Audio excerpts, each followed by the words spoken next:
place, bonjour à tous. Place dans le calme et la confiance. Alors, pour se mettre en voix, on va chanter un premier chant qui m'a été demandé. Chaque instant de chaque jour, et je sais que la suite c'est Jésus prend soin de moi.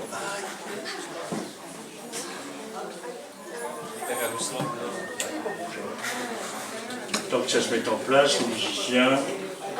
En tout cas, soyez les bienvenus par ce beau soleil. Comment ? On l'a commandé pour le barbecue. Ah, c'est super, oui. Le barbecue, oui, il fallait au moins ça. C'est minimum. On a eu peur. Voilà.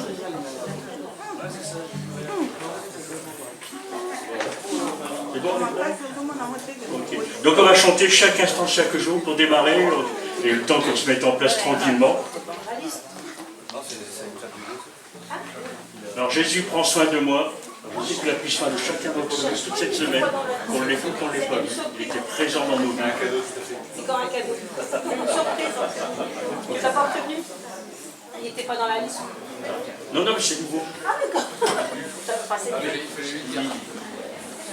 C'est une demande spontanée. Voilà. Mais bon. Ah oui, c'est un cadeau. Allez, je suis grave. Tu chantes. L'eau, c'est bon.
Alors je vais lire le psaume 63, qui est un petit passage dans 2 Corinthiens.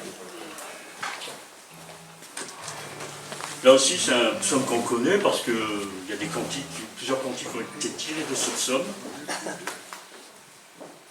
C'est le psaume de David, lorsqu'il était dans le désert de Juda. Ô Dieu, tu es mon Dieu, c'est toi que je cherche. Mon âme a soif de toi.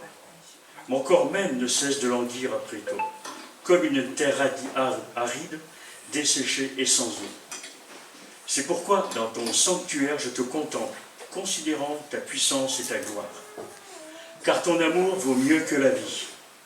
Aussi mes lèvres chantent sans cesse tes louanges. Oui, je veux te bénir tout au long de ma vie. Je lèverai les mains pour m'adresser à toi. Mon cœur sera comblé comme un bon festin. Le corps sera sasi de mes gras succulents. Et je crierai de joie en disant tes louanges. Lorsque je suis couché, mes pensées mes pensées vont vers toi. Je médite sur toi tout au long de la nuit. Oui, tu m'accordes ton secours. Je suis dans l'allégresse à l'ombre de tes ailes. Je demeure attaché fidèlement à toi. De ta main agissante, tu me soutiens. Voilà, je terminerai. Je n'irai pas plus loin sur ce psaume pour ce matin. Et 2 Corinthiens 3, verset 17.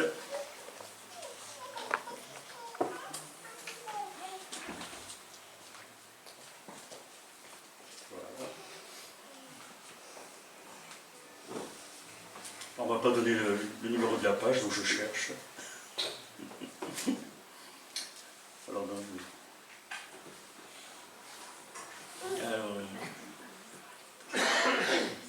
Alors bon, je prends c'est pris c'est pris dans un développement de ce chapitre, donc je sais que ça vous parlera quand même parce que c'est des textes que l'on connaît. Alors le Seigneur dont parle le texte, c'est l'Esprit. Et là où est l'Esprit du Seigneur, il règne la liberté. Et nous tous qui, le visage découvert, contemplons dans un miroir la gloire du Seigneur, nous sommes transformés à son image dans une gloire dont l'éclat ne cesse de grandir. C'est là l'œuvre du Seigneur, c'est-à-dire de l'Esprit. Alors ce matin, on est venu pour adorer notre Dieu. Et comme David le dit dans son psaume, si on a cette attitude de cœur qui recherche Dieu, qui recherche sa face, sa présence, comme une terre aride, on connaît ça un petit peu maintenant depuis quelques années ici dans notre région aussi, dans le Nord. Il y a des sécheresses, et on a besoin d'être arrosé. Et ce matin, on a besoin aussi d'être arrosé par le Seigneur, surtout si on a passé une semaine assez difficile, avec beaucoup de sécheresse, beaucoup de complications, beaucoup de modes durs à casser. Là. Donc, on va se tourner vers notre Dieu.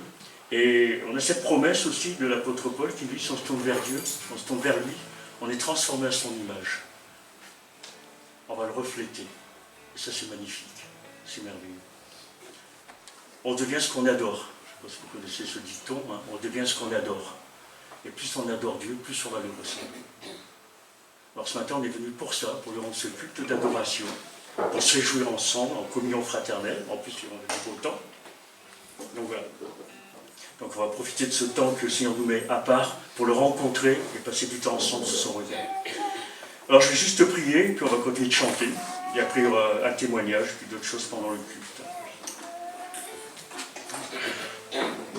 Alors Seigneur notre Dieu, nous te prions que ton esprit nous envahisse, afin que ta gloire et ta sainteté nous soient révélées. C'est vrai, c'est ce que nous voulons ce matin. Nous voulons aussi ensemble contempler ta magnificence et ta beauté. Ce matin, Seigneur, notre désir, c'est de t'honorer par nos chants et nos prières, parce que nous voulons réjouir ton cœur de Père.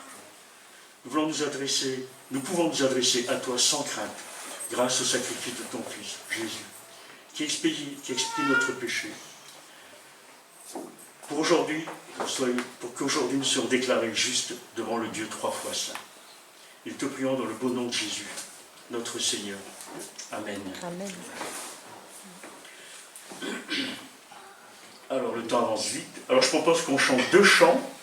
Et après, Sylvie va nous donner quelques mots de témoignage de ce qu'ils ont vécu ces derniers temps. Alors, combien tu es digne, ô Dieu, et tes œuvres sont admirables et grandes. On va recevoir l'honneur et la louange. Et après, ce sera acclamé Dieu. Chant numéro 10. Amen.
Dieu, gens du monde entier.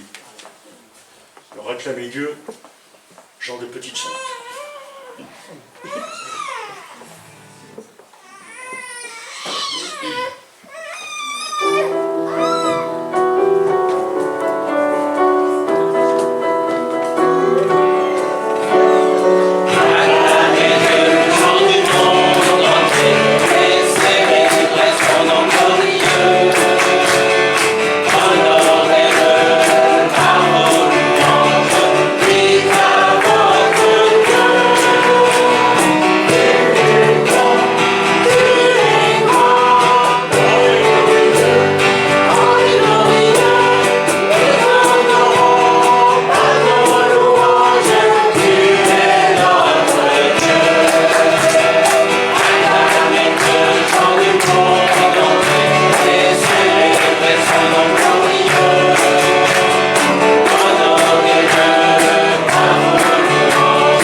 Voilà, je vais laisser la place à Sylvie et à Jean.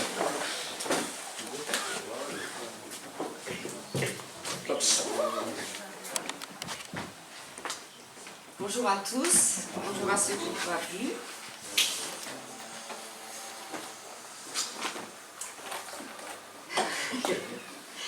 Donc le 26 janvier, mon mari s'écroula et se claqua violemment la tête.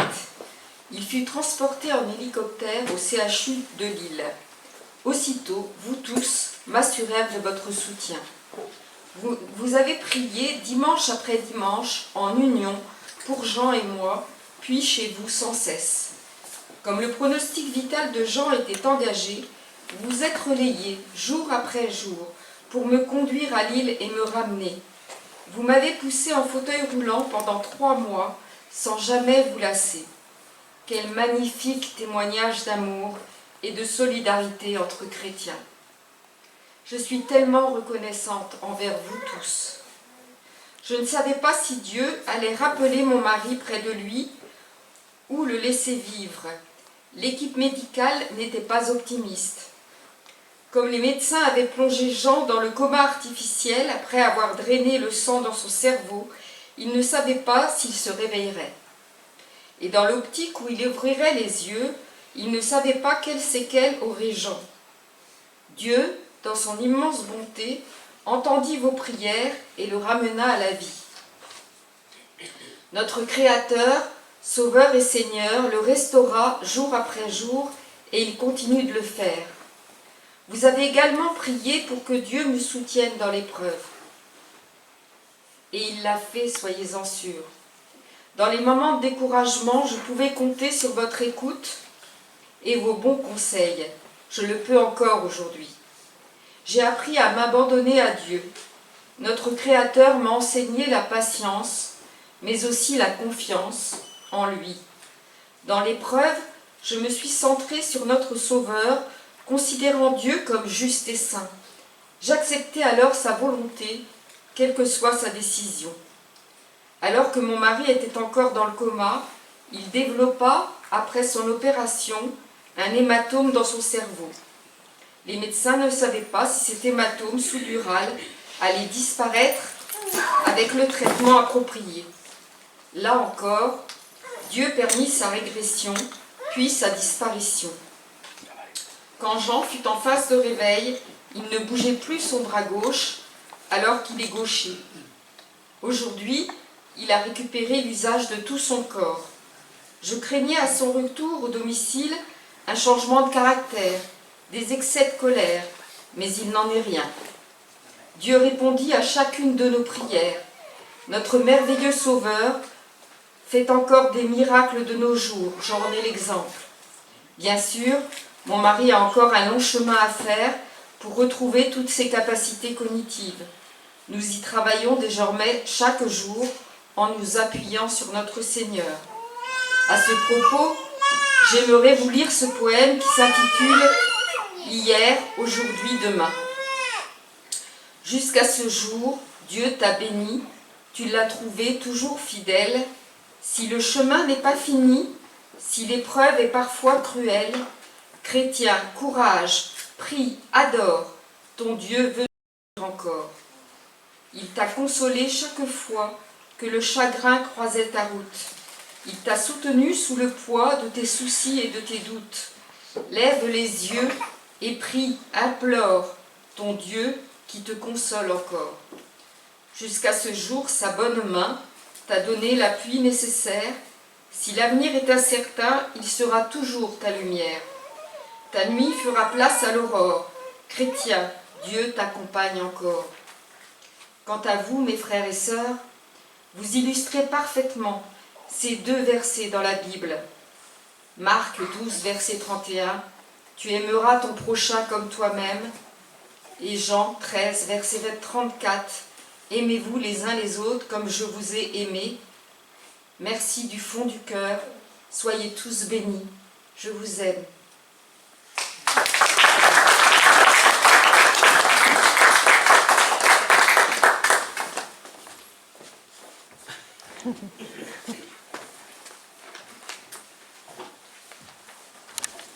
Bravo, ah, ça se coule, hein. Merci Seigneur. C'est là qu'on voit qu'on n'a pas un petit Dieu. Seigneur est puissant. Notre Dieu est amour. Il s'occupe de chacun de ses enfants, à sa manière, à son temps, à son heure. Alors on va chanter le prochain chant, c'est justement « Ensemble nous pouvons chanter, ensemble nous pouvons prier ». Voilà, on est sauvés individuellement, mais pour former quoi? Un corps, son peuple, son église, son épouse.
Quel amour, quel sacrifice.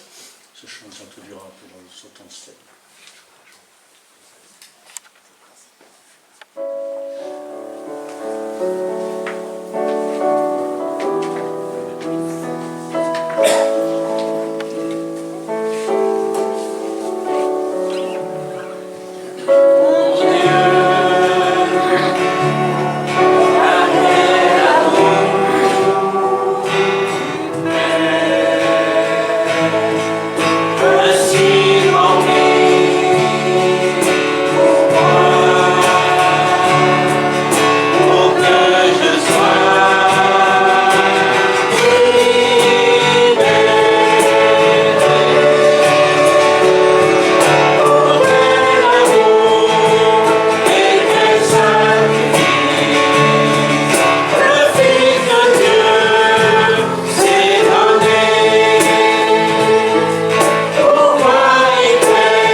Christ a accompli pour nous sur cette croix, comme on vient de chanter là aussi.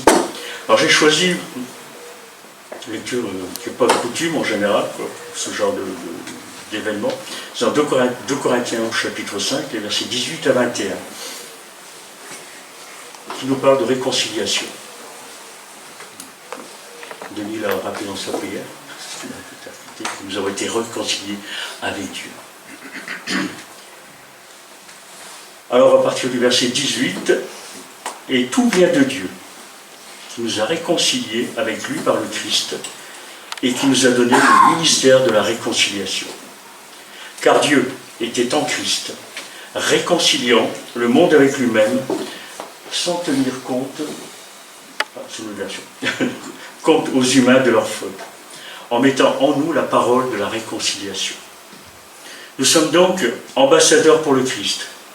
C'est Dieu qui encourage par notre entremise, au nom de Jésus-Christ. Nous supplions, laissez-vous réconcilier avec Dieu. Celui qui n'a pas connu le péché, il l'a fait pour nous pécher, afin qu'en lui nous devenions justice de Dieu. Alors j'ai choisi ce texte parce que, durant ma lecture régulière de l'écriture, ça m'a marqué. Alors bien sûr, comme d'habitude, la richesse de l'écriture nous dépasse, et ces quelques versets sont riches d'enseignements. Alors le temps imparti qui nous est donné ne nous permet pas de les approfondir, et d'ailleurs je ne prétends pas en maîtriser tous les tenants et les aboutissants. Qui peut le faire d'ailleurs? Vous avez certainement remarqué aussi que l'apôtre Paul nous parle de réconciliation. C'est le thème de ce petit exposé. Notre réconciliation avec Dieu par le Christ. Alors en participant à ce repas, nous voulons commémorer cette réconciliation et en être les messagers auprès de nos semblables. Alors en quelques mots, nous allons nous pencher donc sur l'importance de cette réconciliation de Dieu en Christ, avec Dieu en Christ. Alors pourquoi être réconciliés? L'Écriture nous dit que nous étions morts par nos péchés. Depuis la désobéissance d'Adam, nous sommes séparés de Dieu et toutes les générations suivantes ont hérité de sa nature rebelle. Alors depuis le contact il est rompu, plus de connexion. On connaît ça chez nous, quand ça ne marche plus sur Internet. Et là c'est avec Dieu, c'est encore pire. Par nature nous sommes hostiles à Dieu. Nous aimons vivre comme nous l'entendons, sans se soucier de Dieu. En conséquence, nous nous trouvons dans une situation où Dieu est l'offensé. Alors, par nature, nous sommes incapables d'apaiser la colère de Dieu. Notre bonne volonté, nos pratiques religieuses sont inefficaces. La loi de Dieu a été bafouée par nos comportements et nos choix de vie, jusqu'à nos pensées les plus secrètes. Notre corruption est totale. Nous restons sous la condamnation divine. Mais la bonne nouvelle, l'Évangile, c'est que Dieu a résolu le problème. Il a pris l'initiative de cette réconciliation. C'est l'amour de Dieu qui a envoyé le Fils dans le monde. On connaît tous Jean 3,16, Dieu a tant aimé le monde qu'il a... Je vous laisse finir. Le salut est entièrement l'œuvre de Dieu. En effet, Dieu était en Christ, réconciliant le monde avec lui. Alors le mot grec katalage, que le Nouveau Testament traduit par réconciliation, vient d'une racine signifiant faire un échange.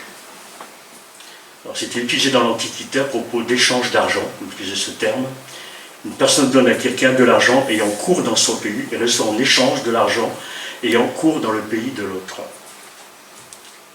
La croix est notre bureau de change et Jésus est l'agent réconciliateur.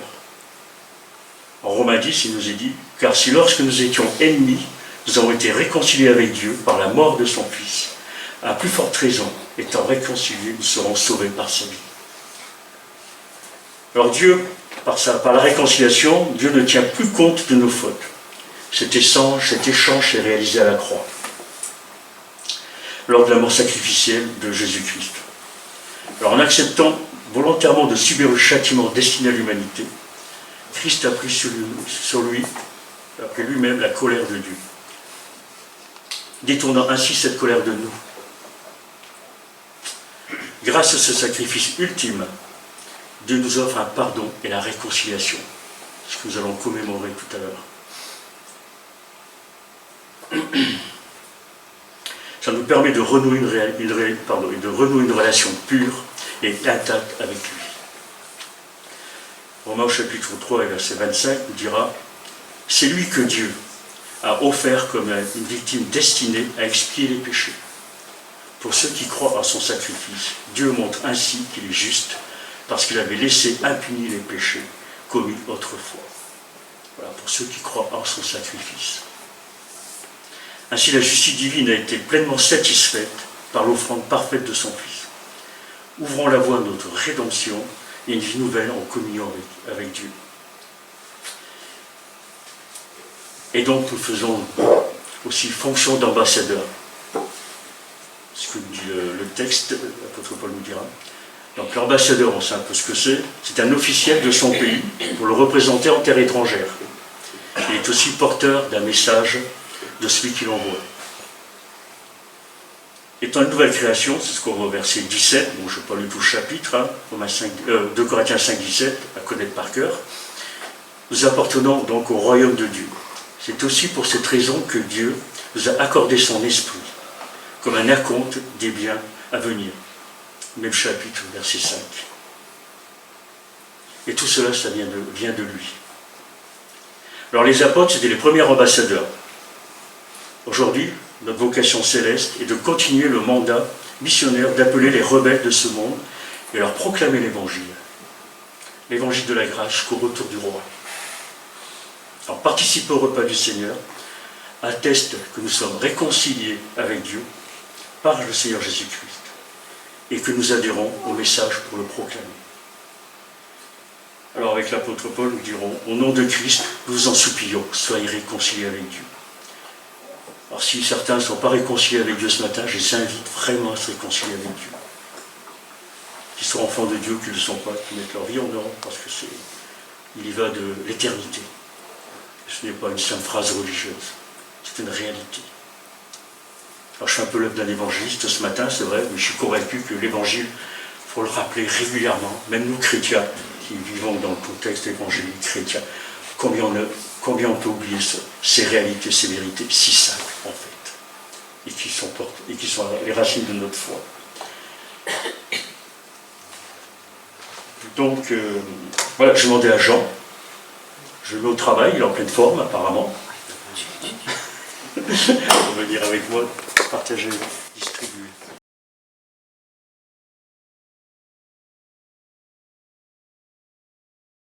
Quelqu'un m'a dit ce matin que je ressemblais à mon fils. J'ai peut-être mal compris. Hein. Ouais, je pense.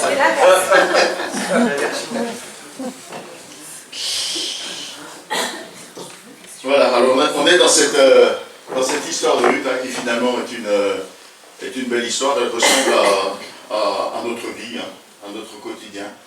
Elle ressemble à notre parcours. Et elle ressemble à ce que Jésus accomplit hein, dans nos vies. On a vu que Noémie était partie avec sa famille hein, en Moab, qu'elle a perdu son mari, qu'elle a perdu ses 2 fils, elle reste avec 2 belles filles. Elle apprend qu'elle était partie à cause de famine, elle apprend que ça y est, la famine est terminée. Il y a de nouveau à manger hein, dans le territoire de Juda, elle décide de retourner avec ses 2 belles filles, elle discute en cours de route et après ses échanges avec elle aussi elle a l'air de savoir ce qu'elle veut, hein, voilà, elle est assez directive avec elle. On assiste au retour vers Moab d'Orpa, Orpa dont on n'entendra plus parler. Hein. Et on a vu aussi la détermination de Ruth à la suivre. Et on les voit, enfin voilà, le texte nous dit qu'elles poursuivent leur voyage. Alors je ne suis pas certain que Noémie ait été d'une compagnie joyeuse pour Ruth. Sans doute, elle a passé le reste de son voyage à ressasser son amertume dans un lourd silence tout le long du chemin. Ça vous est arrivé de faire un voyage en voiture à côté d'une personne qui est fermée, renfrognée sur elle-même? C'est agréable, hein? Ouais, c'est ça. En tout cas, c'est ce que laisse supposer la suite du récit. Alors, on va lire juste quelques versets ce matin, mais je ne veux pas déroger hein, à notre habitude de proposer à une lectrice ou à un lecteur, hein, puisque c'est Ruth, tiens, pourquoi pas une lectrice, de lire les versets 19 à 22 du premier chapitre de Ruth. C'est la toute fin du premier chapitre. Et qui nous décrit l'arrivée à Bethléem de Noémie et Ruth, arrivée qui n'a rien de triomphal. Qui veut? Une telle révolution rapide, Noémie et sa fille d'assister, elles s'en allèrent tous deux ensemble jusqu'à Bethléem. Leur arrivée là-bas mit toute la localité en émoi. Est-ce bien là, Noémie dit, selon-là les femmes? Elle leur répondit, ne m'appelez plus Noémie, leur heureuse, appelez-moi Mara, l'affligée, car le Tout-Puissant m'a beaucoup affligée. Je suis partie d'ici comblée, et l'Éternel m'y fait revenir les mains vides. Alors, pourquoi m'appeler encore Noémie, quand l'Éternel s'est prononcé contre moi, et que le Tout-Puissant m'a plongé dans l'affliction? C'est ainsi que Noémie et sa belle-fille, la Moabite, revinrent des plaines de Moab. Lorsqu'elles arrivèrent à Bethléem, c'était le début de la moisson de l'eau. Voilà, je vous propose juste ces quelques versets que je vous propose de voir en trois parties, hein, trois courtes parties, et je serai plus long sur la conclusion, sur les choses qu'on peut tirer déjà de ce premier chapitre. Hein.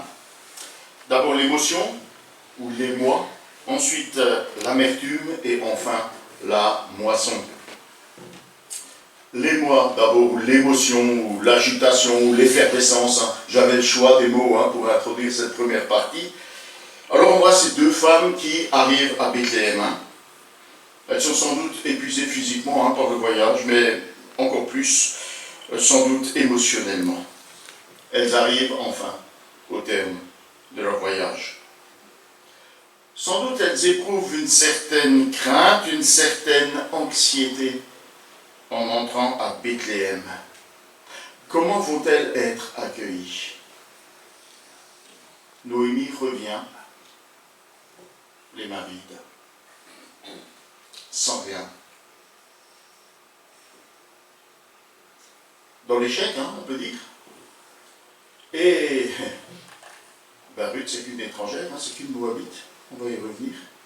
Quel sera l'accueil dans cette petite ville hein, de Bethléem? Vous savez, dans cette petite ville, tout le monde se connaît. Alors, je ne sais pas hein, si ici on habite plutôt dans une grande ville, on se connaît plus ou moins, parfois dans les quartiers, hein, pas toujours. Des fois, on découvre des voisins au bout de plusieurs années qu'on ne savait pas qu'ils étaient là. Mais ça arrive même dans un immeuble, hein, qu'on ne se croise jamais. Mais dans les petites villes, on se connaît les uns les autres. Hein. On sait qui fait partie, qui ne fait pas partie. Les rumeurs circulent rapidement, on sait tout sur tout le monde.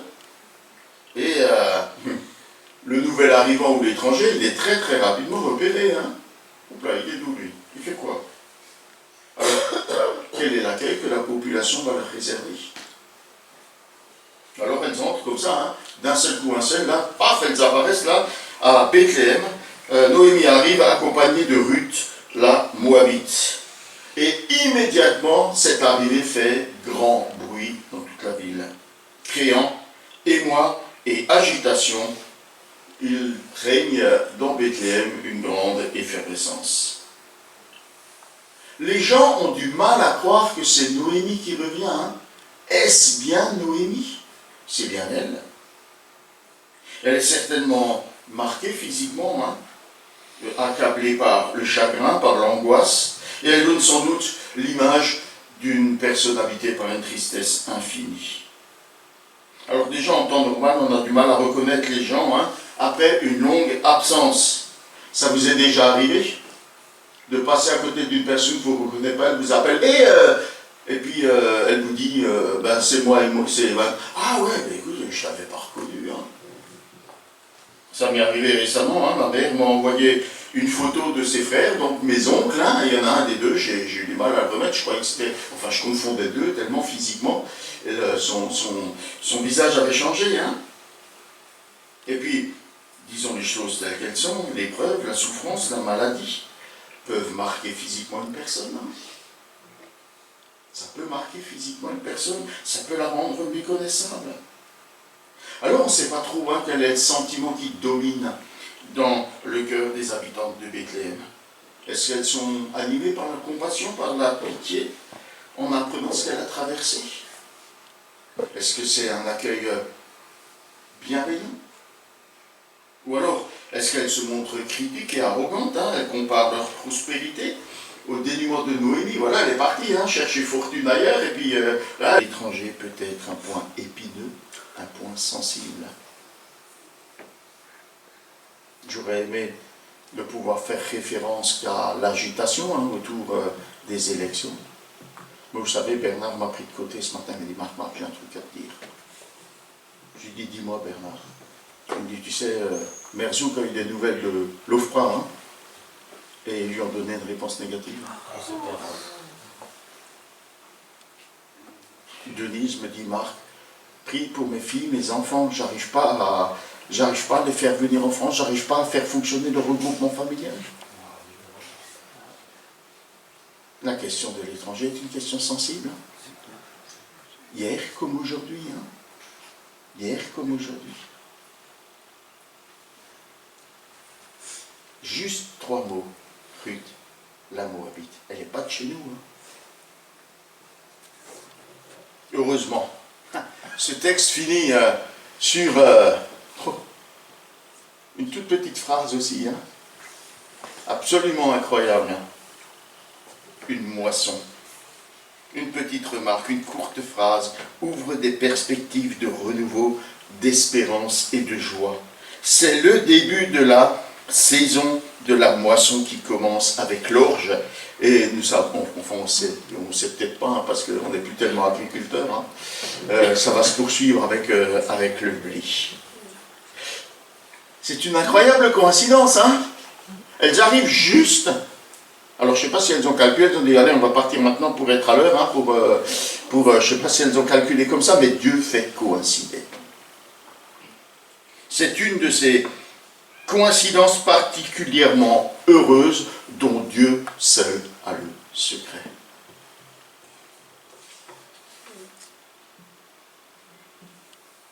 Ça me fait penser à la parole de Jésus. Hein. Il dit à ses disciples, levez les yeux et regardez, hein. Voyez la moisson qui déjà blanchit. Regardez les champs qui blanchissent et qui sont prêts pour la moisson. Ça veut dire que tout ce qui est heureux est déjà en train de se produire, est déjà en route. J'entends spirituellement et dans le plan de Dieu. Hein. Nous voici dans les derniers temps. Hein. Les temps où Dieu va révéler sa justice et sa victoire. Levez les yeux et regardez. Pas baisser les yeux hein, et courber le dos. Levez les yeux et regardez. La moisson les champs qui sont en train de blanchir. La moisson est prête. C'est la première lueur d'espoir dans le récit. Hein. La moisson qui s'annonce. Est-ce qu'elle annonce une moisson de grâce en faveur de Noémie et de Ruth? Le dénuement fera-t-il place à l'abondance? L'amertume à la joie? L'insécurité à une situation stable? C'est comme une petite lumière qui s'allume. C'est comme une lueur d'espoir dans le récit. Alors je voudrais vous demander, qui n'a jamais eu ces sentiments d'angoisse et de colère? Qui n'a jamais senti cette amertume dans son cœur? Qui n'a jamais été dans une situation où l'espoir lui a totalement manqué? S'il te plaît, lève la main si tu n'as jamais connu ça. T'es quelqu'un que je veux connaître. T'es une personne exceptionnelle. Qui n'a jamais eu, enfant de Dieu, cette conviction de la présence et de la puissance de Dieu? mais en même temps une incompréhension totale de son action, malgré les signes de sa providence et de sa grâce. Dieu semble lointain, insensible, inactif. T'as jamais éprouvé ça? Les psaumes le verbalisent. Ça fait partie de la parole de Dieu. Psaume 10 nous dit: pourquoi, ô Éternel, es-tu si loin? Pourquoi te caches-tu au jour de la détresse?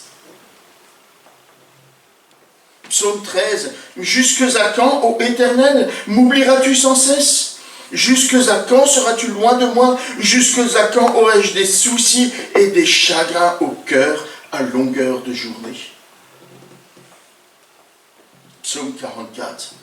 Interviens donc, Seigneur, ne reste pas sans réagir, sors du sommeil, ne nous rejette pas pour toujours. Car pourquoi te détournes-tu? Pourquoi ignores-tu nos maux et nos détresses? Le Seigneur dort-il? Alors oui, parfois, ce sentiment peut être provoqué par notre péché. Alex nous l'a fait remarquer, notre péché, mais une séparation entre Dieu et nous. Et Jésus est venu pour que nous puissions être, que cette relation puisse être rétablie, pour que cette réconciliation et cette relation puisse avoir lieu. Mais c'est pas seulement, c'est pas toujours notre péché qui peut nous plonger dans ce sentiment. Ce sentiment peut nous habiter lorsque nous ne voyons pas les actions de Dieu, lorsque nous ne comprenons pas ses plans. Parce que comme Job, nous devons constater que Dieu ne répond pas toujours à nos interrogations. Il n'a pas toujours une réponse à nos questions. Et c'est une des caractéristiques de ce livre de Ruth. Et c'est pourquoi je tenais à le partager avec vous. Dans ce livre, Dieu ne prend jamais la parole comme il le fait dans les livres précédents. On a fait allusion à l'Exode tout à l'heure. Moïse a un problème, il s'adresse à Dieu, Dieu lui donne la réponse. Trop cool. Et on voit ça tout au long des livres du Pentateuque, les 5 premiers livres de la loi, ça se passe comme ça. Josué aussi, il parle avec Dieu, on voit les juges, il y a aussi des interactions avec les prophètes, tout ça. La Ruth, rien du tout. Noémie, rien du tout, zéro. Alors je ne sais pas si vous pouvez entretenir une conversation directe avec Dieu, mais souvent notre vie quotidienne ressemble à ça.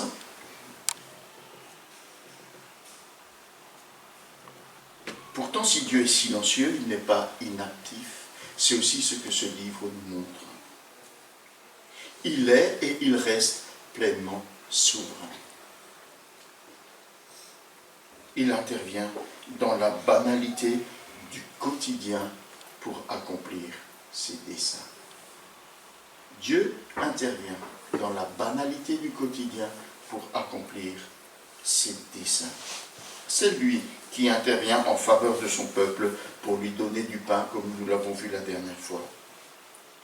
C'est lui qui agit dans le cœur de Ruth pour qu'elle place sa confiance en Dieu par la foi et qu'elle continue à suivre sa belle-mère. C'est lui qui allume une lueur d'espoir par l'arrivée de la moisson. C'est lui le Dieu, le seul Dieu, c'est lui le Dieu de grâce. Ce livre de Ruth nous parle de la vie de tous les jours, de pain, de famille, de voyage, de mort, de deuil, de veuvage, d'amertume, de commérage, de travail des champs et de bien d'autres sujets de la vie ordinaire. Mais s'il ne se passe rien d'extraordinaire, ce livre souligne la providence étonnante de Dieu. Alors, dans notre vie personnelle, dans notre vie familiale, comme dans notre vie d'église, Dieu agit de la même manière, même si parfois on se dit qu'on est passé tout près ou qu'on a vécu un miracle. N'est-ce pas? Ça arrive, que dans des circonstances, on dit, mais Dieu agit de manière vraiment miraculeuse. Alors on voudrait sans doute pouvoir bénéficier d'œuvres et de dons extraordinaires. Mais j'aime ce commentaire qui dit que Dieu est à l'œuvre au milieu de saints ordinaires. Vous et moi. Oui, on aimerait avoir un Moïse, on aimerait avoir un Élie, un Élisée, un David, on aimerait ça. Dieu est à l'œuvre au milieu de saints ordinaires. La prière, une visite, un texto, un sourire, un bon accueil, un don, un service, une balade, un repas, la grillade de tout à l'heure, et j'en passe, peuvent nous paraître être des activités totalement anodines. Mais dans sa providence, Dieu utilise toutes ces choses anodines pour transformer nos cœurs et nos vies, car il est à l'œuvre dans notre quotidien ordinaire pour nous transformer de manière extraordinaire. Le texte biblique dit qu'il nous transforme de gloire en gloire, de manière tout à fait ordinaire.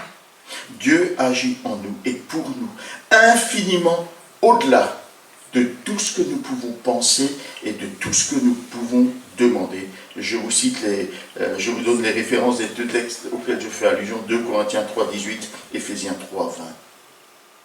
Le théologien bien connu, John Piper, a écrit « Dieu est toujours en train d'agir de 10 000 manières dans notre vie, alors que vous n'avez peut-être conscience que de 3 d'entre elles. » Vous savez, l'autre nuit, je me suis réveillé, je me suis couché inquiet, découragé, angoissé.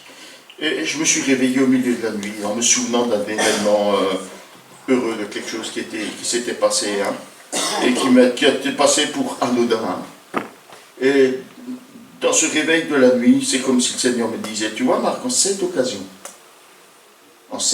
qui te paraît anodine, moi, j'étais à l'œuvre en ta faveur. Et ça a apaisé, ça a apaisé mon cœur inquiet, découragé, je me suis endormi paisiblement. C'était comme un flash dans ma nuit, je me suis réveillé, j'ai pensé à ça, pouf, je suis reparti. Vous savez, si nous restons fixés sur ce qui ne va pas dans notre vie, sur notre présent qui ne va pas, comme Noémie, nous sombrons dans l'amertume. Il ne peut pas en être autrement. Si tu n'as devant toi que ce qui ne va pas dans ta vie, quand bien même ça irait objectivement pas trop mal. Mais il y a des gens qui arrivent à trouver ce qui ne va pas dans... Voilà, même quand ça coule à flot.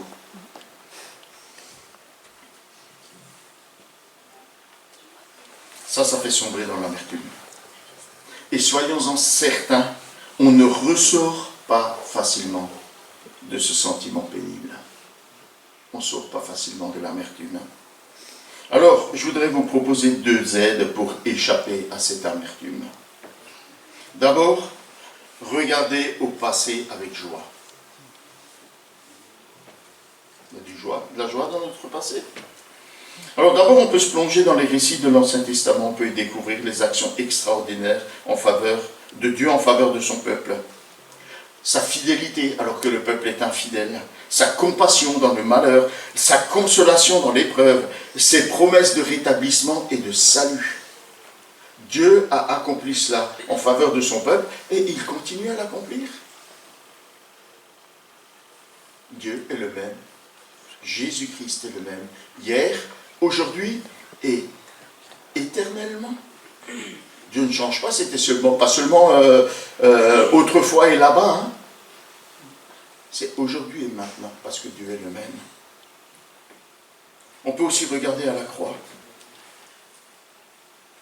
Tourner les yeux vers Jésus qui, abandonné et crucifié, nous révèle l'amour immense de Dieu.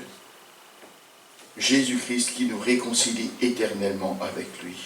Il inaugure avec nous une alliance que rien ni personne ne peut briser et il nous donne une assurance infaillible. Dieu lui-même a dit, je ne te laisserai pas, non, je ne t'abandonnerai pas. Hébreux 13, 5. Et encore, hein, j'aime partager ça avec ceux que je prépare au baptême. Hein. Ça va dire quelque chose à Philippe, ouais. Il dit, je leur donne la vie éternelle. Jamais dans toute l'éternité, elles ne seront perdues. Et personne ne pourra les arracher de ma main. Mon Père qui me les a donnés est plus puissant que tous. Et personne ne peut arracher qui que ce soit de la main de mon Père. Jean 10. Et j'aime cette image, hein, où on est à la fois dans la main de Jésus et dans la main du Père. Et dites-moi, qui pourrait ouvrir ce verrou à double sécurité de la toute-puissance divine? Qui ou quoi? C'est là où tu es, hein, si tu appartiens à Jésus-Christ.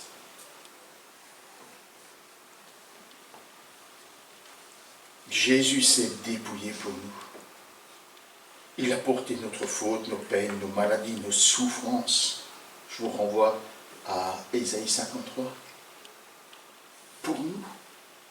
Et nous donne le droit, Jean 1, d'être appelés des fils et des filles de Dieu.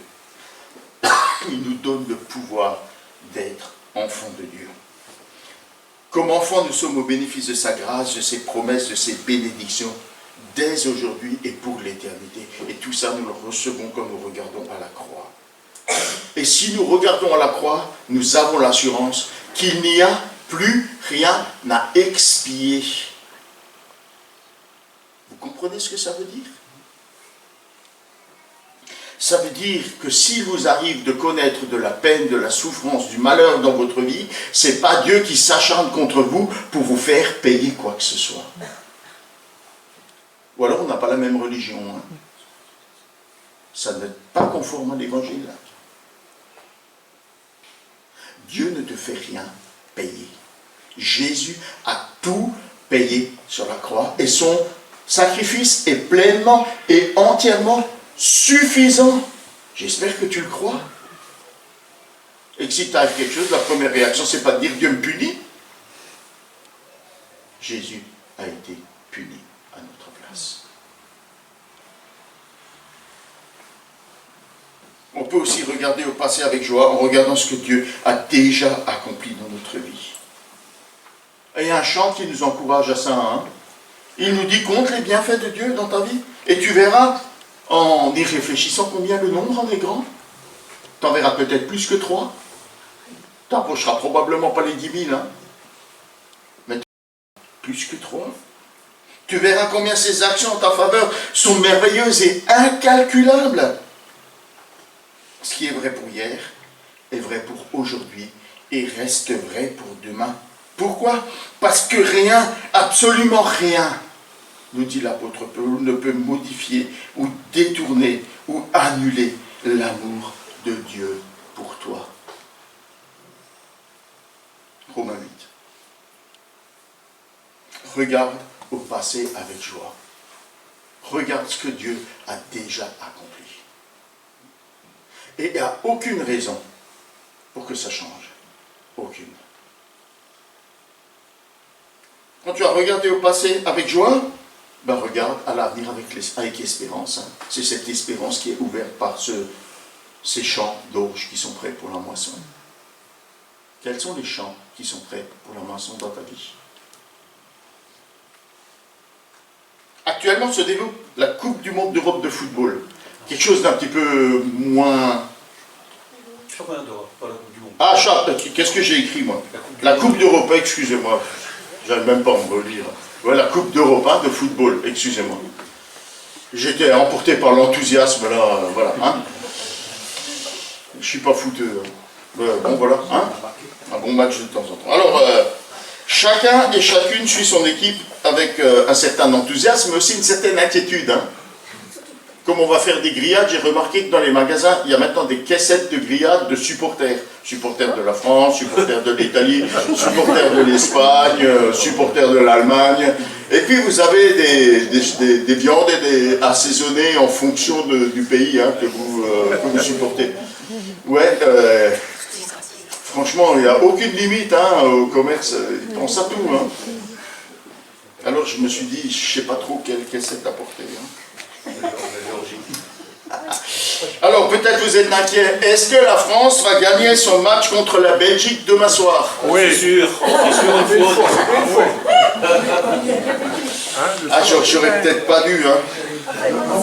Ou alors est-ce qu'elle va s'incliner parce qu'avec ce qu'elle a montré, franchement, avec les qualités. Ah oui, André, là, il a des doutes sérieux. Hein. Alors, j'aimerais savoir qui ici peut nous donner l'assurance absolue de la victoire de la France.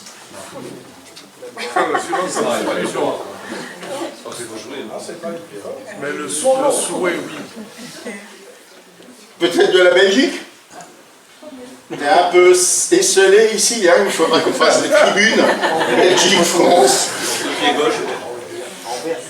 Mais en principe, ici, ça devrait se passer sans trop de violence. Hein. Alors, plus gravement, on pourrait aussi évoquer aujourd'hui, hein, puisque c'est jour d'élection, l'avenir politique de la France, et là, ça nous fait nettement moins rire. De toutes les peurs qui sont attisées, hein, jusqu'à l'évocation d'une guerre civile. Ça fait peur, hein? Par la perspective de la victoire de tel ou tel parti. Vous savez, l'incertitude nourrit l'inquiétude.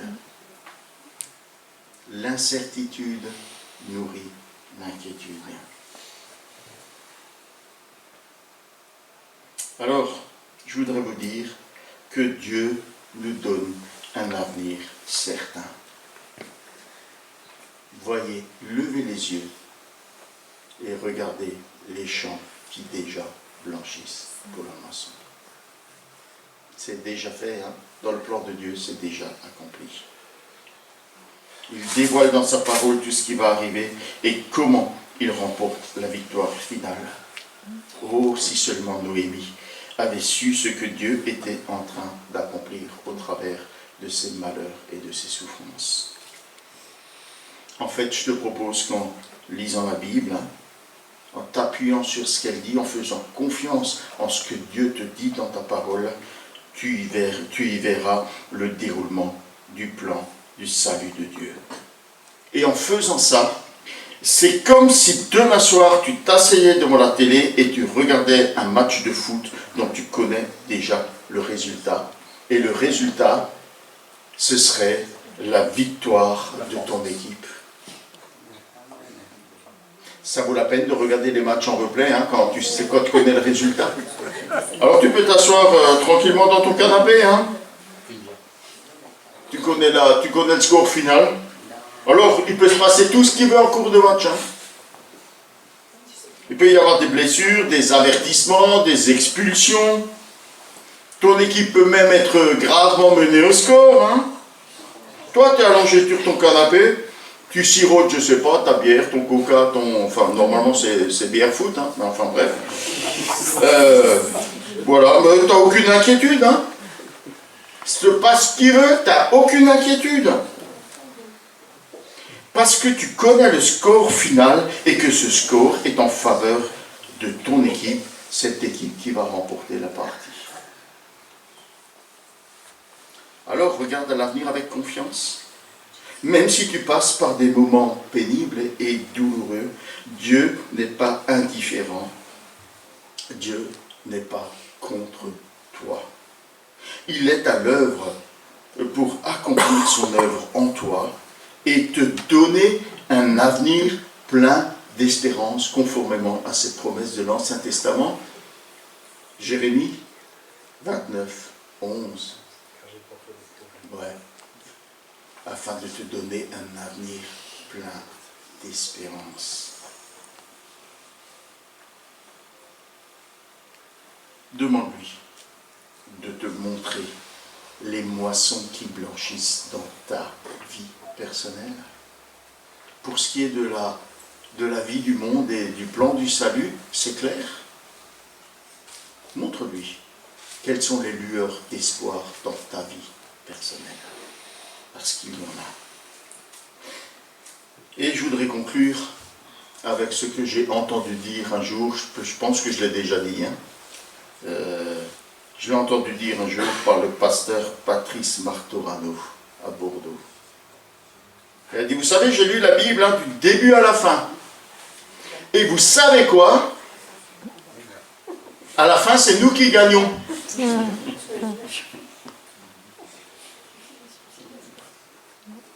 Il a raison. À la fin, c'est le peuple de Dieu, celles et ceux qui ont placé leur confiance en Jésus, qui participent à sa victoire. Il n'y a pas de débat, il n'y a pas photo. C'est sûr et c'est certain. À la fin, c'est Dieu qui gagne et nous qui avons placé notre confiance en Jésus-Christ, nous serons vainqueurs avec lui. Et Dieu accomplit ça dans notre vie quotidienne. Il nous mène vers cette victoire glorieuse, sans fracas et sans éclat. Dans notre vie quotidienne, il nous conduit sûrement, comme le berger conduit ses brebis à travers tous les aléas climatiques et tous les dangers pour les amener jusqu'à la bergerie. Que le Seigneur nous encourage. Je voudrais qu'on chante ensemble ce chant contre les bienfaits de Dieu, parce qu'il décrit dans ces strophes tout ce que nous avons découvert ce matin.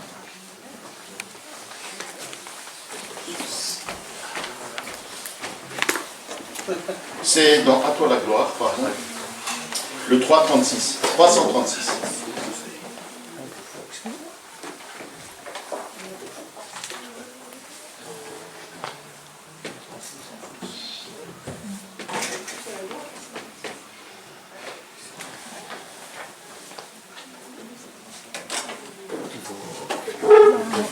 Thank you.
notre étude biblique ce mercredi. Je pense que c'est la dernière étude de la saison. Hein.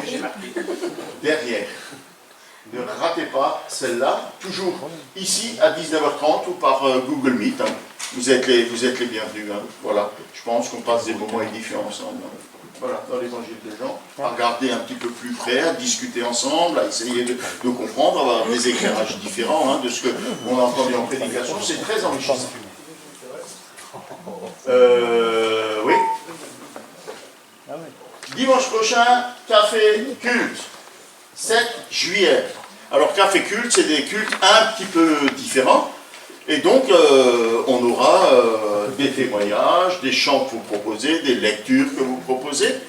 Et donc, voilà, si vous avez un témoignage, si vous avez quelque chose à dire, si Dieu a agi dans votre vie ordinaire et que vous voulez le partager avec nous, faites-moi le savoir.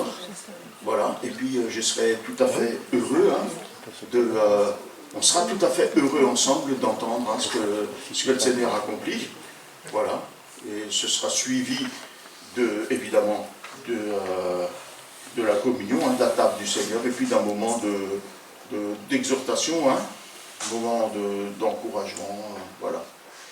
Alors, culte un petit peu particulier, on aimerait que les uns et les autres, qui êtes toujours assis là, gentiment, à écouter ce qu'on dit, mais vous puissiez aussi partager avec nous hein, ce que le Seigneur a versé dans vos cœurs. Joyeux anniversaire à Guy Marcel, à Exaucé et à Yves. Ils sont pas là, ils sont pas là. Bon, il reste le texto, hein. Joyeux anniversaire. Voilà. Très bien. Encore d'autres nouvelles à partager. Alors on a plusieurs choses à partager là.